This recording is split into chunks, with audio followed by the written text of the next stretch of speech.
अस्सलामुअलैकुम। मैं मुज़म्मिल। उम्मीद है आप सब खैरियत से होंगे। As you know, the pandemic has once again compelled us to go to online mode of teaching। तो जैसा कि थंबनेल से आपने अंदाज़ा लगाया होगा, आज हम क्लास 10th की poem an evening wet with rain की इंटरप्रिटेशन सीखेंगे। Without wasting much of your time, let's go straight to the point. The poem an evening wet with rain, Urdu में बारिश से गीली एक शाम, has been written by Vedpal Deep. The poem is originally written in Dogri language. In Dogri, the poem is called बदले ने सिजरिया सांझा, यानी बारिश से गीली एक शाम। Here we have a translation of the poem by Shivnath. तो इससे पहले कि हम इस पोइम को इंटरप्रेट करें, तो सबसे पहले हम पोइट के बारे में चंद बातें सीखते हैं। वेदपाल दीप, he was born in 1929 and J&K Academy of Art, Culture and Languages awarded him for his publication Aste-a Banjara Lok. He died in 1955. Once again, the title of the poem, An Evening Wet with Rain. As we shall see later, the poem is full of images. Even the title of the poem is a very powerful image. तो इसलिए बेहतर ये होगा कि हम सबसे पहले ये सीखें कि इमेज क्या होती है या फिर इमेजरी क्या होती है। तो इमेज को समझने के लिए, इमेजरी को समझने के लिए, I give you an example. To understand and to experience the images, listen to these sentences carefully. बाहर का मौसम था, हम जंगल की सैर को चले गए थे। जंगल में हर तरफ हरियाली ही हरियाली थी। बंदर पेड़ों पे उछल रहे थे। कुछ देर बाद हवा चलने लगी, आसमां में बादल छा गए, गरज हुई, चमक हुई और बारिश छम छम बरसने लगी। तो क्या आपने कुछ महसूस किया? क्या आपको ऐसा लगा जैसे कि आप खुद जंगल की सैर कर रहे थे? क्या आपने बंदरों के उछलने को महसूस किया? क्या आपने बारिश के गिरने को महसूस किया? तो जरा सोचिए,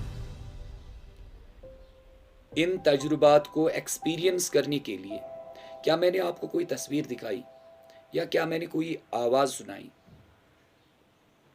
जी नहीं। इन एहसासात को पैदा करने के लिए मैंने चंद बातें आपको बताई, कुछ अल्फाज बताए और उन अल्फाज के ज़रिए मन ही मन में आप ये सब महसूस करने लगे। तो इस तरह आप याद रखेंगे कि अल्फाज के ज़रिए जो मन में एहसासात पैदा हो जाते हैं, अदब के लिहाज से हम ऐसे अल्फाज को मंजर या फिर इमेजेस कहते हैं। Hence, images are words or expressions that produce mental feelings, that produce mental sensations. Now, let's once again go back to the title of the poem, An Evening Wet with Rain. बदले ने सिजरिया सांझा, यानी बारिश से गीली एक शाम। In the backdrop of the definition of the image that we have learned, do you agree that the title of the poem is by itself a powerful image? Does the title of the poem make you remember an evening that's wet with rain? Do you relive the moment? Well, what do you think the title of the poem suggests? In order to answer this question, we have to learn about another literary device called a symbol. Symbols are words, symbols are expressions, characters or ideas that represent something beyond their literal meaning. यानी symbol ऐसे अल्फाज, ऐसे मुहावरों को बोलते हैं जो अपने लघवी माना के अलावा कुछ और जाहिर करते हैं. For example, when we say mercy is better than the crown, यानी रहम ताज से बेहतर होता है. क्या आपको ये बात अजीब नहीं लगती है? एक तरफ रहम की बात हो रही है, एक तरफ ताज की बात हो रही है. तो इस बात को समझने के लिए हमें ये मालूम होना चाहिए कि यहाँ पे जो वर्ड क्राउन है वो अपनी लिटरल मीनिंग, अपनी डिक्शनरी मीनिंग के साथ इस्तेमाल नहीं हुआ है. रादर यहाँ पे क्राउन बादशाही को जाहिर करता है, यहाँ पे क्राउन पावर और अथॉरिटी को जाहिर करता है. तो अगर इस मीनिंग के साथ हम इस सेंटेंस को समझने की कोशिश करें तो mercy is better than the crown का मतलब होगा रहम बादशाही, रहम ताकत से बेहतर होता है. Thus, in the sentence, mercy is better than the crown, the word crown is used as a symbol representing power or authority. Now think about the title of the poem once again. Can you guess the symbols used in the expression an evening wet with rain? Well, there are two important symbols. The first is the symbol of the evening and the next is the symbol of rain. What do you think these symbols represent here? आपको क्या लगता है शायर शाम से क्या जाहिर करना चाहते हैं और शायर बारिश से क्या जाहिर करना चाहते हैं, या फिर शायर बारिश से गीली शाम से क्या जाहिर करना चाहते हैं? जरा गौर कीजिए. जब आप शाम के बारे में सोचते हो तो आपको क्या महसूस होता है? जी हाँ, मैं आपको बताता चलूं.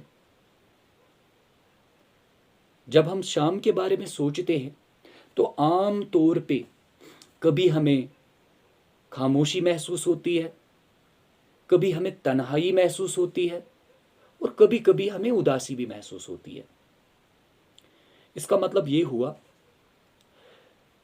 The word evening can be used as a symbol representing silence, representing solitude, representing depression. जहां तक रेन की बात है, बारिश, वो भी भिगा देने वाली बारिश. तो कभी कभी तो हमें बारिश अच्छी भी लगती है, लेकिन ज़्यादातर बारिश जिससे हम भीग जाते हैं उससे हमें बेचैनी महसूस होती है और उससे हमें बेआरामी भी महसूस होती है. We feel restless, we feel discomfort.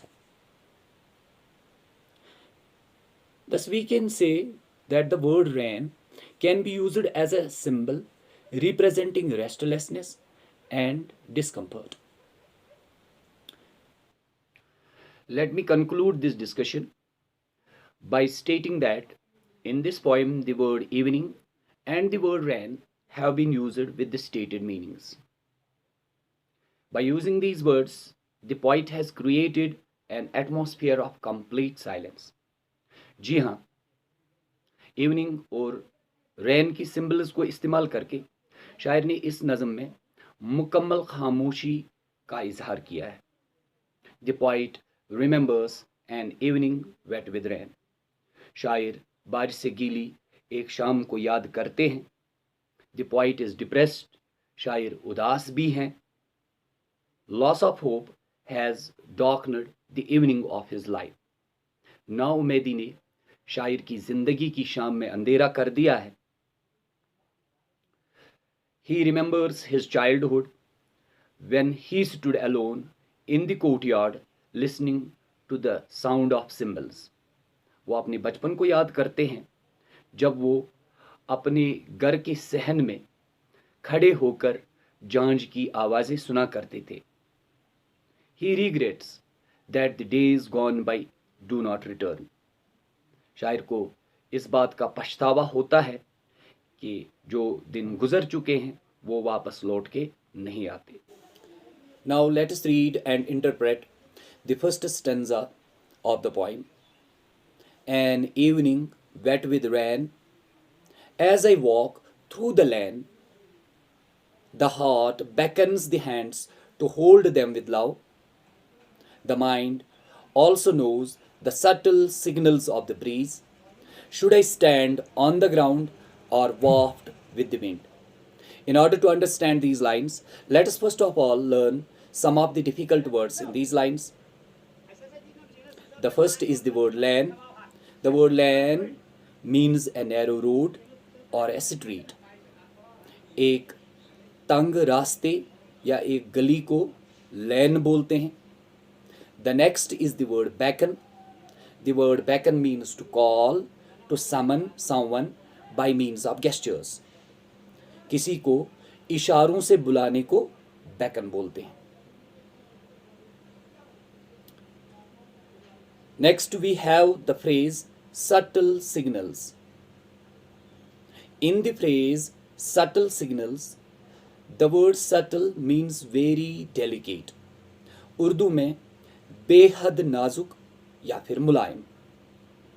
इस तरह the phrase subtle signals means very delicate signals, यानी बेहद नाजुक और मुलायम इशारे।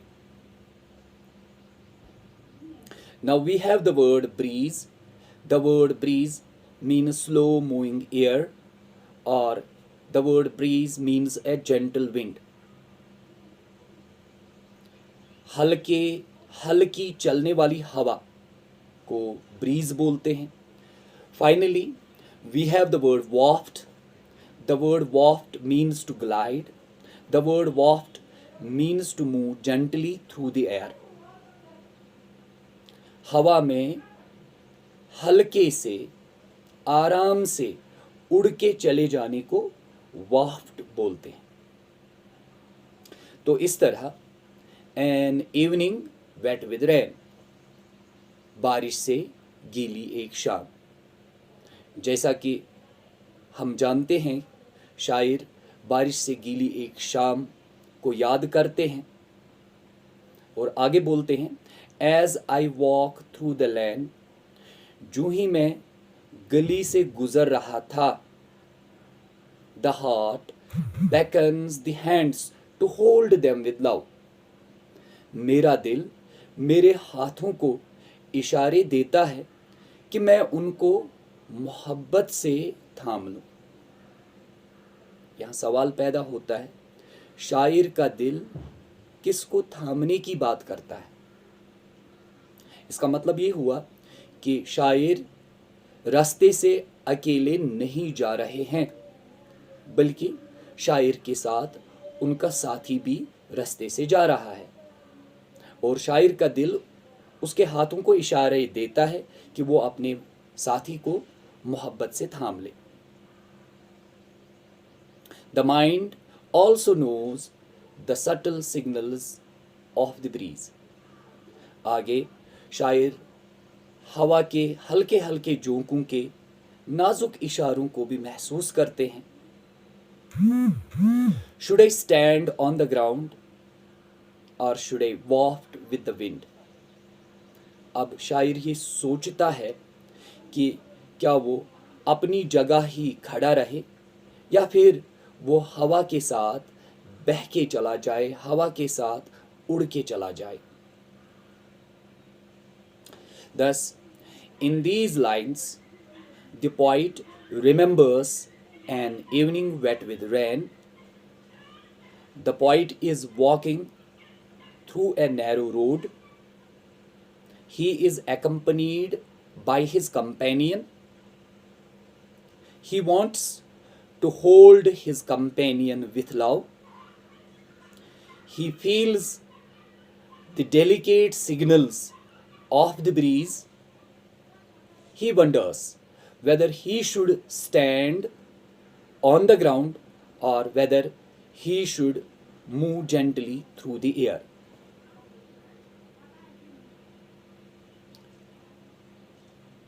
तो इस तरह इस स्टेंजा से हमें पता चलता है कि शायर एक बारिश से गीली शाम को याद करते हैं।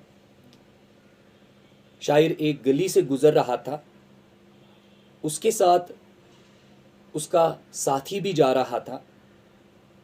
शायर का दिल अपने साथी को मोहब्बत से थामने के लिए बोलता है। शायर उस वक़्त चलती हल्की हवा के नाजुक इशारों को भी महसूस करता है। शायर सोचता है कि क्या वो अपनी ही जगह पे खड़ा रहे या फिर वो हवा के साथ बह के चला जाए। Moving on to the next stanza of the poem. Windows, doors, awnings of the house are wet. Cool breezes stir the leaves of the yonder banyan tree. The collar of my coat is also wet with drops of rain, all around rain silence. Once again, some of the difficult words in this stanza. In the very first line, we have the word awnings. The word awning means a sheet of canvas stretched on a frame to protect against the sun or rain. खिड़कियों, दरवाज़ों या दुकानों को बारिश या फिर धूप से बचाने के लिए जो कपड़ा लगाया जाता है, जो साइबां डाला जाता है, उसको awning बोलते हैं। In the next line, we have the word stir. The word stir means to shake. Again, we have the word yonder. The word yonder is a demonstrative. The word yonder means there, यानी वहाँ. Finally, in the last line of this stanza, we have the word reen. The word reen means to rule. Urdu में छा जाने को reign बोलते हैं। जी हाँ, तो इस तरह Windows, doors, awnings of the house are wet.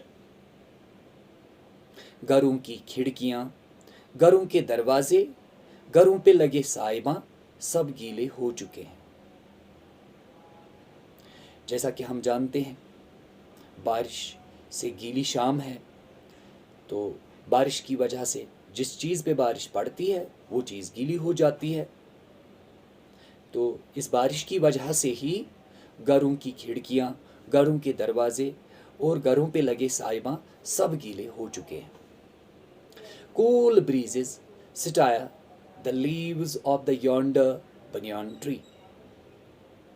जी हाँ, शायर दूर खड़े बनियान के एक पेड़ को देखते हैं और देखते हैं कि ठंडी ठंडी हवाएं बनियान के इस पेड़ के पत्तों को हिला रही है। The collar of my coat is also wet with drops of rain. आगे शायर बोलते हैं कि बारिश की बूंदों से मेरे कोट का कॉलर भी गीला हो चुका है। All around rain silence. और हर तरफ खामोशी ही खामोशी छाई हुई है।